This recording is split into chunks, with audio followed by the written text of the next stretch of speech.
Hello everyone and welcome back to For the Minions. I'm your host, the one and only Mangoose. Joining me as always is the cheapskate gamer herself, Mandy Mal. How you doing, Mandy? I'm doing great. How are you? Doing well. And we have a special guest host with us today. We have Mr. Faceful Adub himself. With that buttery smooth voice. Ooh. With the buttery smooth voice. I'm the moderator for the Omega Studios Twitch and like their Discord. And I also stream if you want to check me out.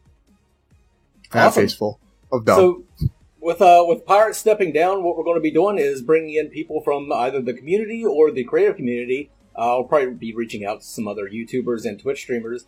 But we'll also be reaching out to you guys. If you guys would like to come and host the show with us, all you really need is a webcam and mic. If you don't have that, then you can probably just use your phone. As long as you can participate in a Discord video conference, and then you're Gucci. And if you want to do that, there will be links to my Discord below. Just let me know that you want to host the show, and I'll add you to the list. And as long as you're not a complete dick about it, it should be a good time. So this week, we have, of course, news and updates for Core, Predecessor, Phoenix Rising, and Ethereal. I'll link those down below if you want to skip around to whichever one you're most interested in. Then we have a short video talking about how you can publish your game on the PlayStation Network. Then our topic for discussion this time is going to be genre-breaking games. So, yeah, that's pretty cool. Let's get right into it with the news and updates. So starting with news and updates, we're going to go in alphabetical order, starting with Metabuff with Core. They're launching A and B map testing, which is strictly to test the metrics and the flow of the map. It's not to do gameplay. They're going to be letting influencers and some professional players get in there. Just test out the map, see what the distances feel like, see what all the maps feel like. Just try and kind of give them feedback. Not a pre-alpha, but a testing tool, kind of like a pre-alpha. So that's pretty cool. Says a lot about how far they are with the game. Mm-hmm. Then Sylphin has been streaming once again. He's been taking a lot of feedback from the community. Watched one the other day. He was the portion that I was able to watch. He was talking about Gideon and kind of measuring out how Gideon should feel and getting feedback from the community, like what his damage should be, mobility, utility, damage mitigation, that sort of thing, and kind of rating it in categories. What do you guys think about Gideon? What do you think he should be rated? It was like a total of 10. And there was a couple categories. Like, what do you think Gideon's damage should be rated as? Mandy, do you want to go first? You go ahead. Let me think. Alright, since I guess he's kind of like a mage, right? He can be classified as a mage. Yeah. I feel like he should have that high burst potential, but not have a crap ton of health to make him sustain past his burst, you know? Right. Like, he should be able to come in, drop his meteor, and then be able to teleport out. But if he misses his teleport out, he should be heavily punished for it. Yeah, I agree. Yeah, that pretty much sums it up pretty well, I think. What was funny watching the stream is you could tell people were like Gideon mains, because they were like, his damage needs to be 8, everything else 0, make his damage as high as possible. It's like, he's not an ADC. His DPS isn't going to be as high as, like, Murdoch or Sparrow in the late game. I mean, his burst potential is always going to be there. His burst is going to be really high. It's just it's going to come in bursts, not damage per second. So, I don't know. I thought that was cool. I thought it was cool that they were getting feedback from the community. And yeah, I missed that. That's news to me. Yep, just sub to Sylphin's channel, and you'll get notifications when he starts up his streams. Well, there we go. Sub to Sylphin. And then, another thing, it's not really an update for them, it's just something I found while I was putting around their Discord, is they have a community artwork tab. There are some beautiful pictures, and it's not even just all Paragon, just beautiful pictures in general that the community has submitted. And talking to Metabuff, they said they actually did pull one of their 2D artists from that channel, somebody that was posting art in their channel. They ended up employing them over at Metabuff, so I thought that was really cool. Yeah, when I first found out about the community art channel, that was my immediate thought, was what a great way to find potential help, in developing the game, or at least, talented people that can help with anything, even with like designing cards and whatnot. So yeah, I feel like a channel that expresses like the community side of the artwork is definitely a really good way to find like hidden talent Yeah, that wouldn't be sure. found otherwise if that tab wasn't there, you know? Yep. I think it's a great idea. And it worked out Yeah. for him, too. Yeah. Yeah, for sure. Hey, he got picked up, right? Yeah. Well, he or she, I don't know.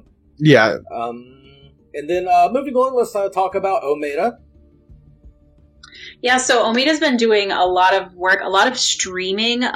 They have a couple of different members of the team that are streaming now. So we have Patrick Pony, who does their sound effects, Fringe, who works on the map development, and then, of course, RGS Ace does some card creation. And they all streamed, I believe they all streamed this past week. Yep. And it's really cool because it gives us like a way more in-depth look at the game and the progress they're making and everything. And then, of course, Smokey's still been streaming, and he's been working on Minion AI.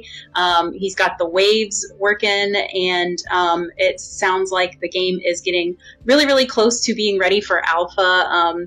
The minions, they're scaling differently for jungle minions versus lane minions. And then also their XP and gold sharing are now working. So they have been putting in the work, as always, over there at Omida. Yeah, it really seems like that. I know that was the last thing that they really needed to work on for Predecessor, was getting the Minion AI and the wave functionality down. You know how different waves have different types of minions. Not every wave has a siege minion, so to speak. So, right. With that out of the way, I really don't see that much holding them back from their alpha. It should be right on schedule for them, which was March is what they were shooting for. Yeah. So just some fine tuning. And if I know Smokey, that man is like the definition of a workhorse. Oh man. Like he stays up past midnight pretty much every night, having to get up at like 5 a.m. He just loves what he's doing. Now, out of the community streamers, I really liked watching Fringe work on the map, because that map is huge, it is beautiful, it is very reminiscent of Legacy. One of the minor details that I kind of saw, like kind of caught my eye, was the towers. Holy fuck, do the towers look good! Oh yeah, like Fringe is extremely talented. Like everything he's put out is like top notch. Like he should have been working for Epic at the start. Right? Yeah, it's definitely looking beautiful. Those towers are they just are, like you said, they're just beautiful. They catch your eye. They're really, really looking good. The whole map is looking amazing. It's been really cool to watch him stream and see him put in, like, you have to have a vision, and to see him put like the foliage in one place, and it's been really, really cool. Yeah, he does bring some artistic talent to it. For sure. Oh, yeah. So, moving on to Undying Games with Ethereal. So, I didn't know this. Their team has grown from 5 to 60 people. From 5 to 60 when they started out. So, it includes artists from Marvel. They've got 3D artists, programmers, particle effects artists, sound engineers, and level designers. So, they have turned into a right proper studio over there at Undying. Yeah. And, so they have done some internal play testing, so that's really good to hear. So at least amongst themselves, the game functions. I know a lot of people complain that we haven't seen a lot of gameplay from them, but I think they're just keeping that under wraps, and they're going to release it when it's perfected. And sounds like it's working, so that's pretty damn good. Also, they have. Oh, go ahead. Oh, I was just going to say. I was just going to say very quickly. I just appreciate them, like, kind of letting us know that even though maybe we're not seeing the gameplay, they're letting us know that it's working. Everything's right on track. I just think 5 to 60, like, damn. Yeah, it's a lot of people to pick up. It's incredible. It's incredible. Definitely. And they have a former Dota pro helping to balance the game.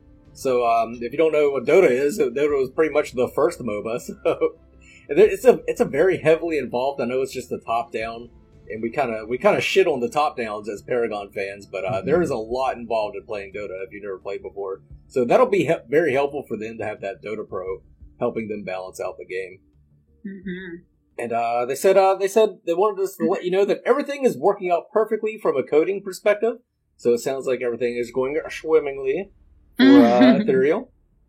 And then on a cool note to end it off for Ethereal, they sent us a new image of Malaya, the Undying Garnet, and holy shit, does it look good! She looks I sent you guys the file. You guys see that? Yes. Did you personally DM it? I think so. Yeah. I saw it. Oh yeah, I She commented is- on that one. That's one with the red hair, Yes. right? That's awesome. I have it set as my phone background.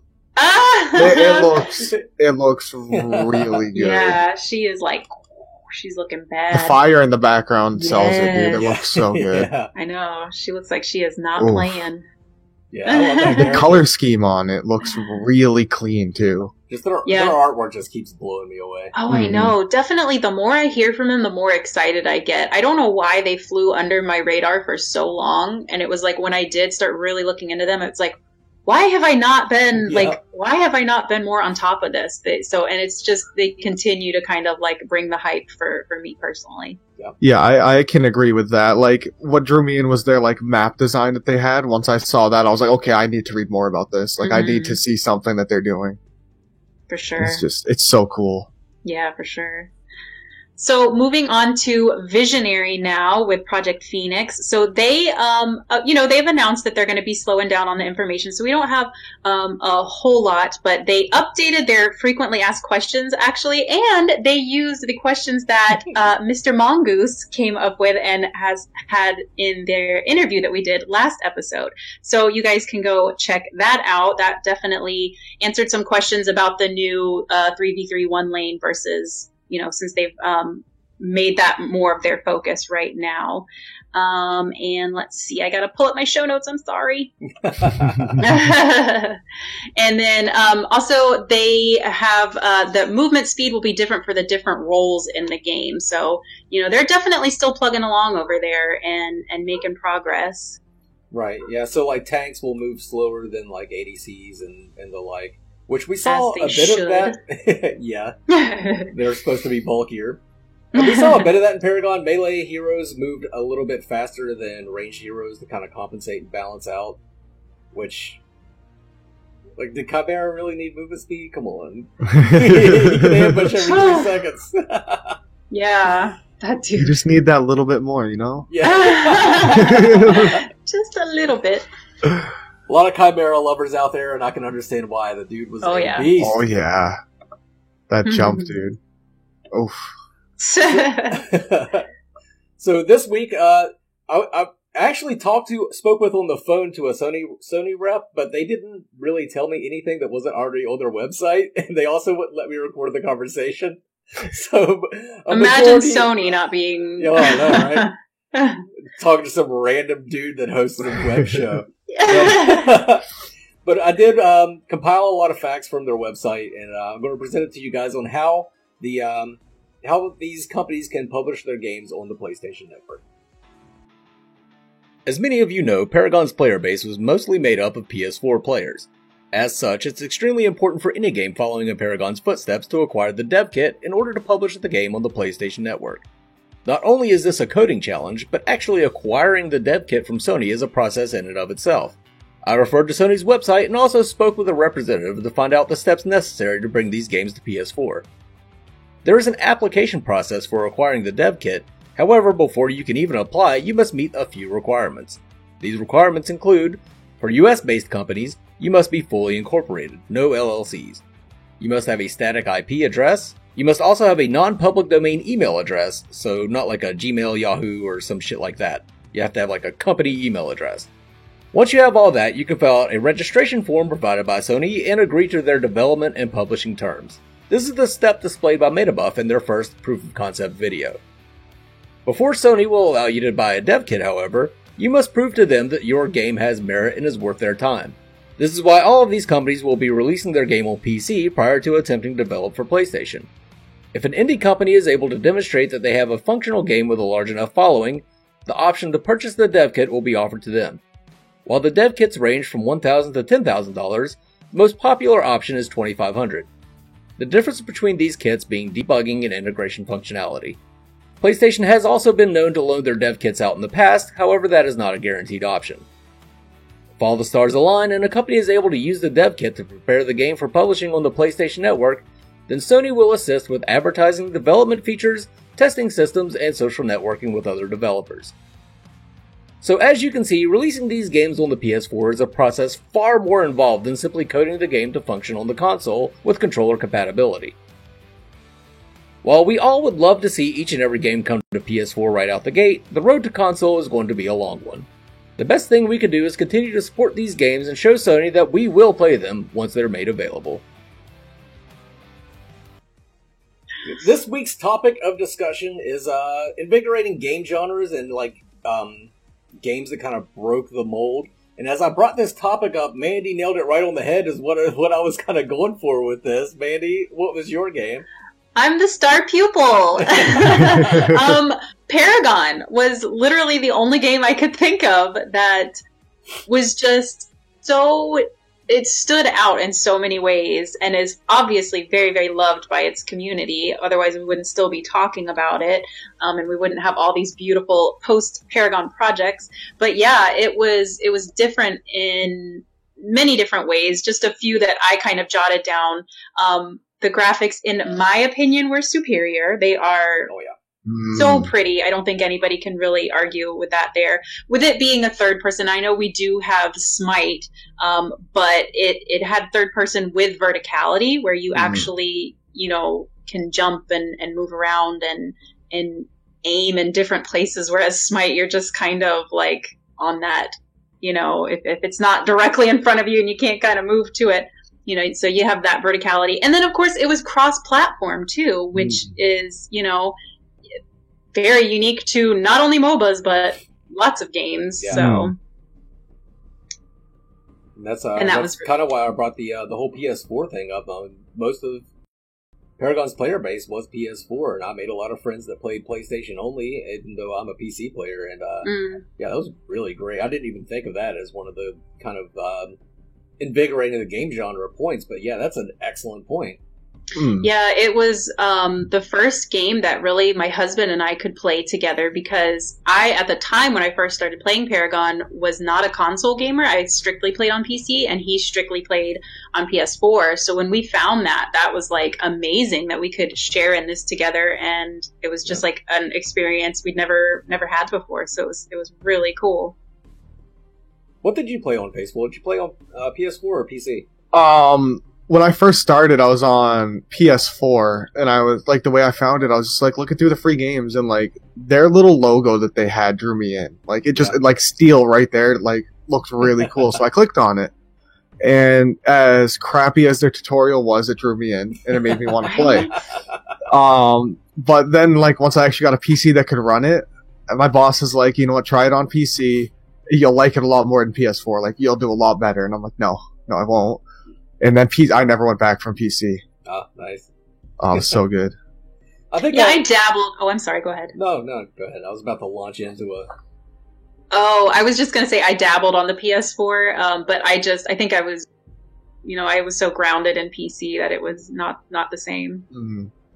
Yeah, I think it's not really... Paragon wasn't exactly groundbreaking. I think it was more of a logical step in the process, because you had the top-down MOBAs and then you had third-person MOBAs like Smite, but none of them were including verticality or the Z-axis in their game, and then Paragon came along and introduced that with the beautiful graphics. I remember seeing Paragon and thinking, how the fuck is that a free game? Like, for real, it was so good looking.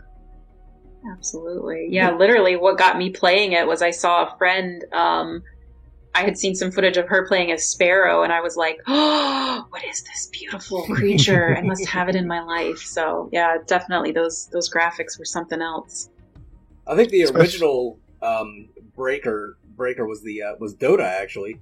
Like, Dota started out as kind of a RTS World of Warcraft game, or not World of Warcraft, but just Warcraft game that developed into a MOBA, and then now MOBAs are the most popular video game genre out there. Well, maybe not anymore with Fortnite taking over everything. Yeah, that's true. I mean, if you want to talk about a game that broke the mold, though, I mean, technically Fortnite did. It's hard to argue that it wasn't the first to do Battle Royale, but damn, did they figure out some sort of formula that... Yeah. Yeah. They figured something out for sure. Yeah, I'm not gonna toot Epic's horn on that, but yeah, we'll just give them that they did good. we'll acknowledge. Yep. Out of the games we cover, the one that's set to break the mold the most is, of course, Ethereal. I mean, that's having the floating map structure is kind of also a natural progression from, the flat Z-axis Paragon map. Then you bring it into the map is also on the Z-axis. So yeah, and they've got a lot of other innovations into Ethereal as well.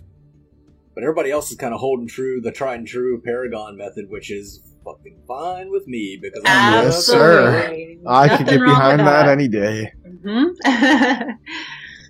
I think Visionary could break the mold a little bit by introducing a 3v3 focused MOBA, but that's not their plan. Their plan is to do the 5v5. Right. I know a lot of Phoenix Rising fans would be lining up to kick me in the dick if I were like, they need to do a 3v3. No, everybody wants that 5v5 eventually. But I have like zero problem with them just focusing balancing their heroes and gameplay around a 3v3. I think that would be fun, but whatever. Yeah, little mix up, That's just my opinion. That does not reflect the opinion of the majority, I don't think. God, no. I think as former Paragon players, we can appreciate having a game that's polished, that wasn't just like, here's a new hero, here's go ahead and balance them, that's fine, take your time, no one's gonna be mad at that. we don't need a hero every 2 weeks. Yeah. Yeah, we've discussed that a couple times, how the Epic really shot themselves in the foot with hashtag every 3 weeks. Yeah.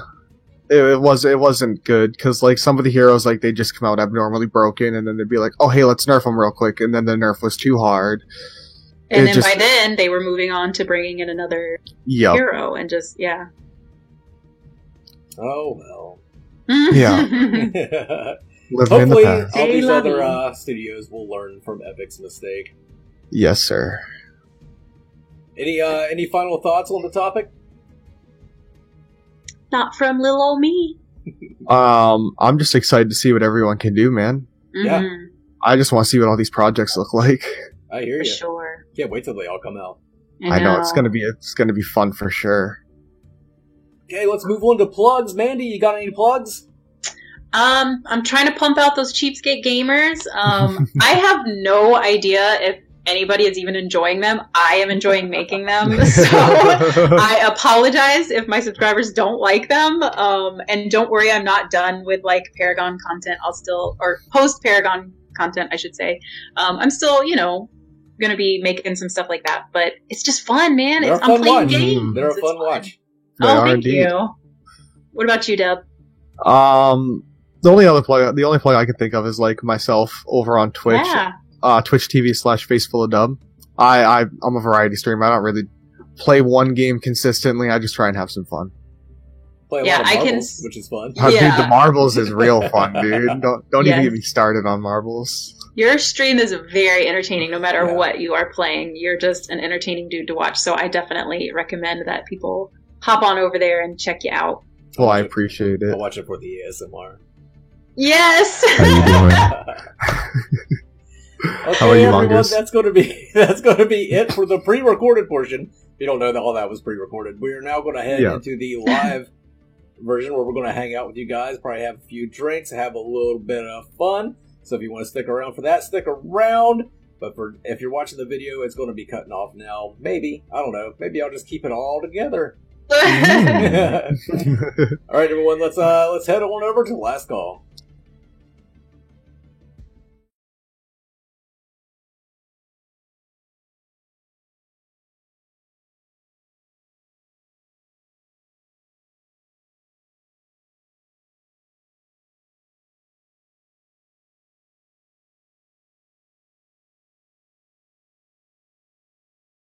Yeah, I'm not hearing anything.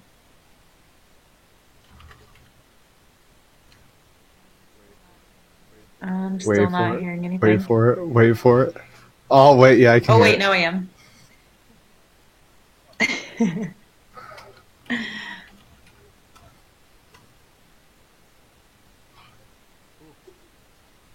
Oof. Yeah, let us know if you guys can hear us all. Okay. Okay. Intharth is saying you Oh, yeah, they can't hear you. can't hear Goose.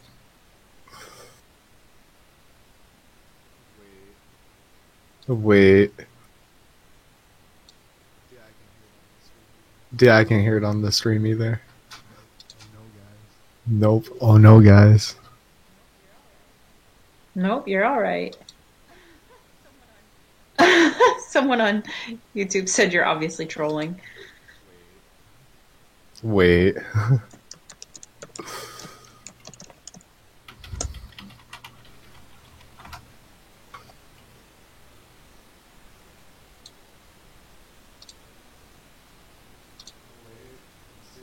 Oh wait. Let's see. Let us know, guys. I'm waiting for it to catch up. Nope.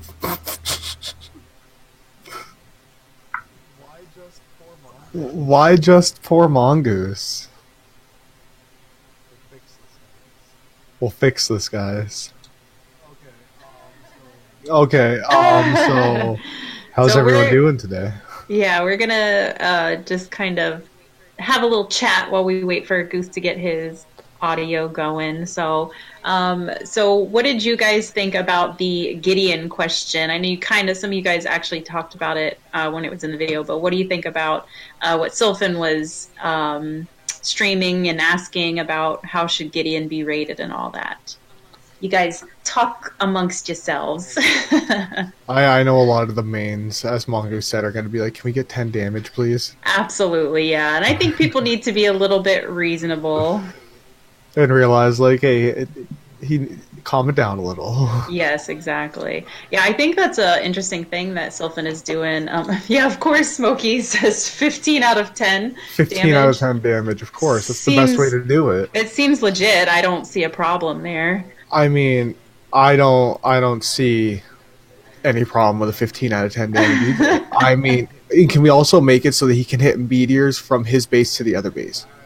Yes, that's a really good idea. Smokey, I hope you're taking notes. This is what the community wants. Can you guys hear me now? Just checking real quick. Alright, but let's see if we can hear Mongoose. Oh, we can hear you. We can hear you. Mongoose is here. She watched the Gideon stream, and it was interesting because people are either making him OP or nerf him to death. Yes, exactly. I think a lot of people underestimated his utility in that stream because I played with people till the very end that didn't realize that you could take his portal. Like anybody could jump in his portal, not enemies, but yeah. And that's a lot of utility that gets overlooked. If you can hop through that and like you're a team member that don't know that, then that can literally be the fact of you dying. We had on my channel, we used to do sub wars. It was me and this guy Pork Chopper, and we had a race one time. The goal was it was 5 against 5. Who could sacrifice one of their members into the enemy team's fountain first? And the winning team, I think, used Wukong, Narbash, and Gideon. And what they did was, Narbash would speed boost as much as possible, and whenever Gideon's portal would come up, he would cast the portal, they would pop through it, and sure as shit, they were able to get to the enemy's fountain first and sacrifice Wukong into it. It was pretty cool. Oh, wow. The creativity behind some people. That's what I was thinking. Like, dang, that's amazing. Like, if you can get like some people to like coordinate something like that, you got a good solid player base. Like, you got people that are just there to have fun at this point. Oh God, I love Paragon. I'm so excited. I'm so excited for that it's kind of getting resurrected somewhat by these small little companies. Giddy. Well, not so small for some of them, but yeah, I'm so excited to play all of them. Yeah. All of them are going to be fun. Yeah, same. I'm excited to try every single one. I'm not necessarily like in one's corner more than the other. They all, are doing some really cool, amazing work, and I can't wait to get my hands on any and all of them. Oh, yeah. Most important question: what's everybody drinking tonight? Oh yeah. I have Monster and Milk Cozy. Gotta keep it cold. Blue Moon Belgian White. I wanted. Yeah, I wanted to step up my beer game since since Mongoose always makes fun of my I don't know where I Bud put Light. it, but I've What got are you drinking, in honor Mongoose? of old Greg. I've got some Baileys in my coffee tonight. I don't know where I put the Baileys though. Not Bailey's in your shoe. Yeah, I'm going to drink it out of a shoe. Bailey's. I've never had Bailey's. You never had Baileys? Nope, I cannot give an input on it. Good. Good in coffee at least. I may have to try it. Well. I'll I've say I'm never not a fan of tried it in coffee, coffee. so Oh, well, maybe That's what it was try built. try That's them what it was both. built for. maybe I'll like it. That's what coffee was made for. Gotta do the drinking portion Some of the Baileys. show. Oh yes, I'm sure Everyone quick, my take a sip. sister is going to appreciate the old Greg reference Butter as Strap well says, as the drinking. nothing now, smoking some trees. That's good enough for me. Hey, dude, do what you gotta do, right? Glitter says you have to put the Baileys in coffee. Do what you gotta Okay. do. Okay. I'm definitely gonna Maybe try it. Maybe I'll have to try some Baileys. Yeah, me too. I'm gonna have to try it in some So, coffee. yeah, go ahead. The Cooch says, do you guys think there might be a problem with so many companies trying to make the same game? I don't think there's a you wanna problem try to with it. answer that? I think the problem would come if the companies tried to merge. We've seen it a little bit with some of the companies sort of splitting up and having a little bit of tension between them. Is when they tried to merge a little bit, and then different people have different ideas of what the game should be. I think we'll have better results with different companies that have a solid vision than one company with a diffuse vision. That's my personal opinion on that topic. Yeah, I feel like there shouldn't be a problem with that, because they're all trying to make the same style game. They're not all making the same game. Everyone is going to vary slightly. I think, like he's asking now, do you think it will spread the player base too thin? I think that's a real possibility, because when the games get especially more established, everybody's going to have a favorite. Everybody's going to prefer things, that one game does over the other, so they may or may not play all of them. But one good thing is that since we do have some are making it very, very influenced by Paragon, obviously using assets and everything, and then the others are kind of going their own route and making it a little bit more different and unique, maybe people will enjoy them both for different reasons. I mean, I'm sure, we all kind of play different games that are similar, if that makes sense. So you may not spend all of your time with one. You might kind of, spread it around. But it's definitely a real possibility of the player base being spread too thin. Yeah, I think the core player base will be spread pretty thin, but you'll also have the decent amount of people that just hop around between the games because they enjoy all of them. Exactly. Yeah, that's what I was trying to say. You said it much better than I. I definitely think it is a problem. That's what I I'm think here one for. of these games is going to come out on top of the others eventually, though. So as much as I support and love all these games and hope they all are successful, they're not all going to be successful. We're going to have some winners and losers eventually.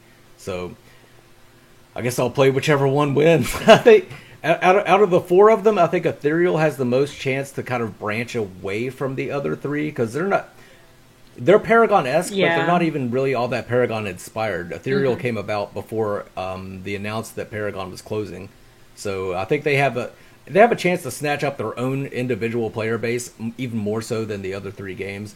So I don't know. We'll see.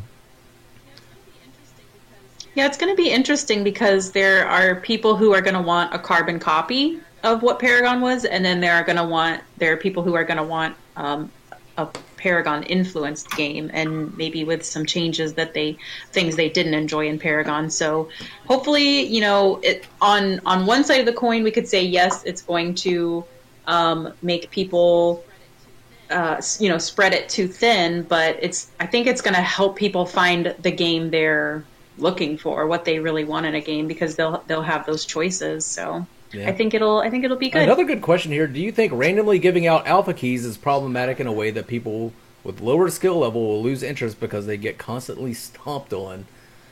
I don't know. I think you need players of every skill level in the alpha in order to get the best feedback and results from the alpha. The alpha isn't meant to be a playable game. It's meant to be more of a tool for the developers to use to make the necessary changes to their game. So, I mean, you don't have to be the best player ever to find bugs in the game, right? To get stuck and then report it, right? So hopefully that doesn't happen. I see a lot of that, though. I see a lot of people looking at these closed alphas like they're going to be the end-all, be-all, like that's the game. Right. But, I hope not. And I really don't see a fair way to give out alpha keys, too, other than just kind of randomly. Yeah. That's a really good question, though. I don't know if there's like a better way to give out alpha keys other than randomly, because like if you're giving like people that sub to your Twitch extra alpha keys or like more of a chance to get one, then it's kind of like picking favorites. Like, okay, this person gave me money, so they get a key, and then the people that don't have the money don't get a key. It's random is probably the best way about it. Yeah, I think it's going to be the most quote-unquote fair way. It may not seem that way to some people because, you know, how much fairness is there in randomness, but like you said, you can't give them out to your family and friends first and, you know, expect people not to. Yeah, you can't choose favorites with stuff like this. Mm-hmm. Yeah. It's you have a chance to get one. If you don't, you don't. I'm also kind of I'm sure that some of the more influential players from Paragon will end up getting keys. Just because their input is which makes sense. Blood Mortius's input is way more valuable than my input because I'm just a fucking scrub that got to platinum once and was really happy about it. Yeah, I feel like the average population of like just a regular gamer, they're not going to give as detailed of a bug report as like someone who was pretty much a pro at the game. Like, they're going to see what's wrong and pretty much be able to tell you exactly why it's wrong. Yeah, OGP talk about, you know, testing otherwise quickly people lose interest. That is kind of a concern, is that people will play the alpha expecting it to be a finished, polished game and then go online and start talking shit about how bad the game is. I think that's more of a concern than people just, you know, not doing well at the game and getting discouraged, is that they'll not do well at the game or they'll get stuck somewhere and then start, you know, telling everyone that the game sucks just because they got stuck on a rock in the pre-alpha, you know? Yeah, the way I look about it with like all these alphas, in my mind, going into it thinking less of what it's actually going to be is probably going to be more beneficial because you're going to be blown away by what's there. If you go in there thinking it's going to be a fully fleshed game, then you're going to be disappointed with what's there. And like I said a couple times now, as a content creator, if I'm given several keys that I can like give out to my subs and like people like that, I'm not going to give them out. I'm going to use them to make Smurf accounts and use them all for myself. I hope I get enough to spell out Mongoose. No, don't give them out to Mongoose. I'll have M-O number 2. Number two. Oh, that's funny. God damn it, got killed by number 2 again. Yeah. Oh, that's That'd be amazing. I'm not going to do that. Even I'm not that big of an asshole. Are you sure? That's good. It's a good thing. So, what was everybody's favorite hero? I like to ask that one. I like getting the feedback. Somebody new joined. Was it Predecessor's Discord? Oh yeah. By the way, I think I forgot to mention that during the video. Check in the description below if you're interested in any of these games to find out their social media and look into them. I even said that specifically in my script, was make sure you mention the social media for the games. I don't think I did. My favored hero was Narbash. Like, ain't no one getting it like Narbash gets it, you know what I'm saying? Is that why you grew the beard? No. I look like I'm 12 without a beard, so I do it so I can look older. Says, Countess and Morgash, I hate you. Dude, but the satisfaction of hitting a thunk with Narbash was like what made games for me. Like, because if you get a thunk that like turns the tide of a team fight, you just feel so good. It was like I always talk about with Paragon having a very visceral feel. When you got thunked, you felt like you just got hit in the face with a drumstick. It was just disorienting and fucking. You're just like, Oh, God yeah. damn it. Freaking Narbash. I don't know how many times I saw like Narbash fucking gearing up for his ult, and I would come in with Richter to try and fucking silence him before he could do his ult and just get thunked. Like, God damn it! Oh no. Sergeant Smokey says missing Thunk was as bad as breaking up with your first love, and that is 100% true. Especially if they're running at you and you know you're gonna die if you Rampage, miss this. that's a good one. Oh, Rampage was so dude, good. that rock, dude. And his Was that a A-frame pun? skin or the I forget what you call those shirts. Fucking wife beaters is what I always called them. Not very PC. Yeah, that's what I've but been yeah. calling him. Yeah. That skin for him Yeah. was so No. fucking awesome. That was like my favorite skin. of Paragon. Tank top and shorts. I mean, can we all talk about Summer Fun? Oh, that was a good one too. Oh That my was a good one. god. The fucking water guns. Oh, that And was even- amazing. he had the sunscreen on Even his the nose. name. It makes him sound like a Summer Ken Fun doll. Blast. Dude, he looked like Ken. Oh, dude, some of the skins that they came out with were so good, though. What was the first master skin you guys got? Mine was Decker. Sparrow. Narbash. A Narbash. You, Saw it, wow, dude. you really didn't Saw see it, too dude. many master Decker. skin Narbashes out there. Yeah. See, now that you I say had that. the master skin, but I had other skins Yeah. that I enjoyed more than the master Mm-hmm. skin. Always went So I for wouldn't the even rock it oddballs. that I had, often. Yeah. Richter, Crunch, and Faye, and I hardly ever saw anybody else with Richter, Crunch, and Faye. Oh yeah, I don't think I ever saw a master Yeah, face skin when I was very playing. rare. It was I don't very think I rare. ever did either. You had to Yeah. be committed to play Faye. Go ahead, Well, and Mandy. sometimes. Sorry, I was just gonna go back to what Faceful said. Sometimes there were other skins that were just way more fun, and so it was like, man, I worked so hard and I mastered this, but I would much rather be Yeah. summer fun and blast with the sunscreen on my nose.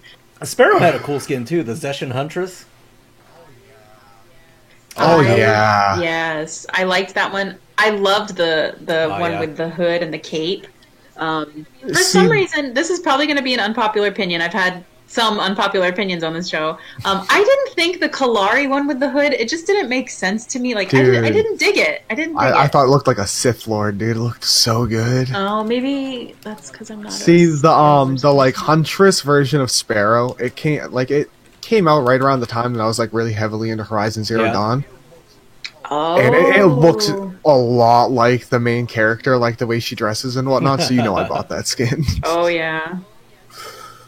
Oh yes. The what was it called? Mephisto Gideon. How did you pronounce that? Where he Oh, was I like the remember that devil. skin. Oh yeah, the one yeah. from Halloween. Yeah, okay, now Yeah. I gotcha. I think I said Yeah. in Honest Hero review is like nobody wanted to play Gideon until they got the Undertow Gideon skin, and then everybody wanted to play Gideon. Undertow Gideon Oh. was sweet. Yeah, Dude, that definitely. was The the pirate skeleton one, skeleton. right? Yeah, Oh, where he dude, that like was the so pirate. nice, and the different color variants Yeah, that's some looked really so good skins. good. I'm hoping that these studios that are creating the Metabuff and Omega can make some new skins to go along with these heroes. I mean, it's not Yeah, I really want to Yeah. see some like something original that, I mean, they of course skins. need to work on making a functioning game first. I want to see that first. But Mm. Right. after that, Yeah, if they that want would to be make some cool priority. skins, I wouldn't mind. Mhm. man, Yeah. Mandu Shellshock skin? yeah, oh yeah, Shellshock Gadget. That was a good one too. I preferred Ugly Sweater Gadget, but Oh Yes. god, okay, I'm- buddy. I'm a total okay, like buddy. Scrooge. I don't like Christmas at all, but the Richter yeah. Christmas skin and Ugly Sweater Gadget, they were just so cool. Oh yeah, I like the Richter Christmas one too. With throwing out like Christmas lights and hooking Yeah, people. that one. Hell yeah. Yes. Dude, it looks so good. All the skins just were like top notch. Even if it was just a slight color Yeah. change, it still looked so good. See, I'm on the opposite end of the spectrum. There were like the ones that were just color changes. I was like, meh. Like, I don't want just a color change. I want to look a little different. Like I want the actual skin to be different. But I do appreciate having the different skins because then you could, if you had like your skin that you always played with, it kind of makes it feel more personal. So yeah, you get your own little I can color appreciate that. And they did have some really beautiful recolors. They were great here's looking. A question. Who's the last person that you mastered? Because I know for me it was a sprint to get them mastered at the very end. Who the hell was it? I think mine was Twin Blast. I, for whatever reason, I just never played him in the beginning. I don't know what made me start playing him, but I just had so much fun, and I barely played anybody else after I started playing Twin Blast. He was just a lot of fun to me. Like, I liked zooming around. He was very fidgety. That's how I would describe Twin Blast. He was fidgety. Yeah. Wukong? I think my last one was Revenant. Really? I did not have Master Revenant. I did not have Master Wukong. Yeah. I hardly ever played Wukong.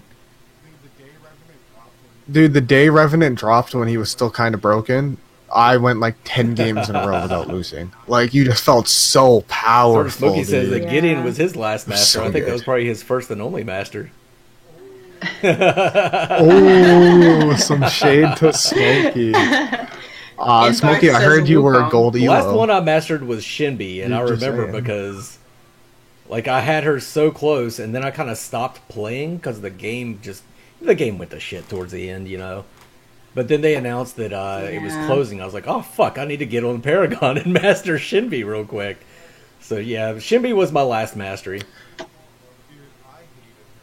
Dude, I hated her recall. The freaking music that it played. What the biggest fix? I think the biggest buff they ever gave Shinbi was she used to have to stop in place to do her ultimate, and that sucked. Whenever you did her say that again? She'd do the little kiss. She used to have to stop in place, and you know, in Paragon, anytime you stopped for a second, you were fucking dead. That's why Richter's ultimate kind of sucked, because it rooted him in place. Well, Shinbi would root herself in place. They finally changed it to where she could cast it on the run. I never got what the wolves had to do with anything. Like, what do wolves have to do with being a K-pop star? Like, I don't. Maybe that's because I'm not into K-pop. Maybe there's. It's just it has to do with her village. She was she has shamanistic powers from the village that she lived in. Her, you know, her and Kwong are brothers, right? The lore. That lore, though. Her and who? I said brothers, but they're brothers. Oh no, I actually didn't know that. Yeah, that's where the joke came from my last video. Was when Kwong says you learn something new the girl every that he day. loves says she doesn't want to date her brother. That's Shinbi. Oh god. Oh my lord. Okay, buddy. Not a lot of lore heads out there. I fucking love lore. That's one of the reasons I'm so drawn to Ethereal is they have such a robust lore system, which is still down right now. They're rewriting all their lore, so I can't wait till they get it back up so I can dig into it a little more. Yeah, that's got to be a ton of work. So speaking of lore, what did you think of there at the end when Epic started releasing the stories for the lore? Where they had Countess, they had FaZe, and then Shinbi was kind of in there with FaZe. What did you guys think of that? I thought that was like a really cool idea, like to have like your own little stories and whatnot for each character. Like that adds like an extra layer of depth to your game. It's like, yeah, you can play the game, but also you can like learn about the game, you know? Yeah, I think there are a ton of people out there who definitely are into the lore. I mean, of course, there are those who aren't, but I would say I'm not a hardcore lore fan, obviously, because I didn't know. But for the characters that I am into, I want to know everything about them. I like that they released more lore. However, a lot of their lore was shit. They didn't do enough of it. And then some of the lore, I was a little miffed about this. This was after they started releasing the free assets. Were like word for word shit that I did on Myths from Monolith. So it was stuff like that Subs had created and that I had created. Like, Shinbi's lore was almost goddamn near word for word the story I wrote for Shinbi. Like, you motherfucking stealing... You stealing motherfucker. You little stealing bastards. Oh my gosh, that's crazy. I was kind of digging the Countess story. Like, I was getting into that one, but I think we only got like I didn't get much of it. 2 chapters or whatever, which was so bizarre to me that like they started that and then they were like, meh, never mind. We're just gonna just forget all that. We're shutting down the whole. Connected there, Otto. I don't know how to say that. I always make fun of streamers whenever they're trying to pronounce people's names, and then I try to do it. Yeah, I can't pronounce people's names to save my life. Who were you asking? Who did they say about? I can't find the comment. Otto said he has a theory that Shinbi and Greystone had a connection. Shinbi and Greystone. Well, wasn't there a thing with like Drongo having like little figures or something on his outfits? I think it was Drongo. 1 minute. Well, let me do some Google. With the characters being connected, Greystone and Sparrow were niece and uncle, but I don't know about Shinbi. Plus, we all know that Greystone is a K-popper. If I ever saw one.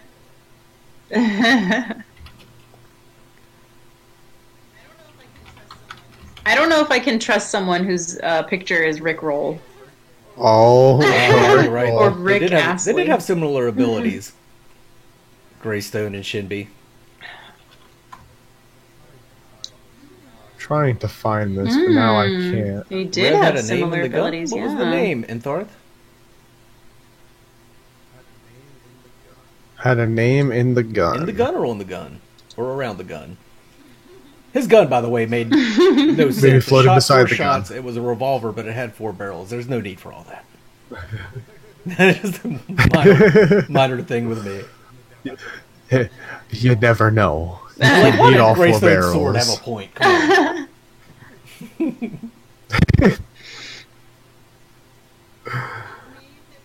Was it his name that was in the gun or somebody else's name? Come on, Entharth, give us details. We need the deets.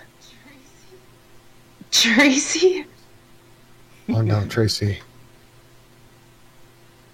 Okay, I think we're about done for today. It's almost been an hour. I think we'll go ahead and close up shop. Thanks a lot for coming out and hanging out with us. Special thank you to Faceful of Dub. Be sure to check out his Twitch. It's Twitch TV/Faceful of Dub, right?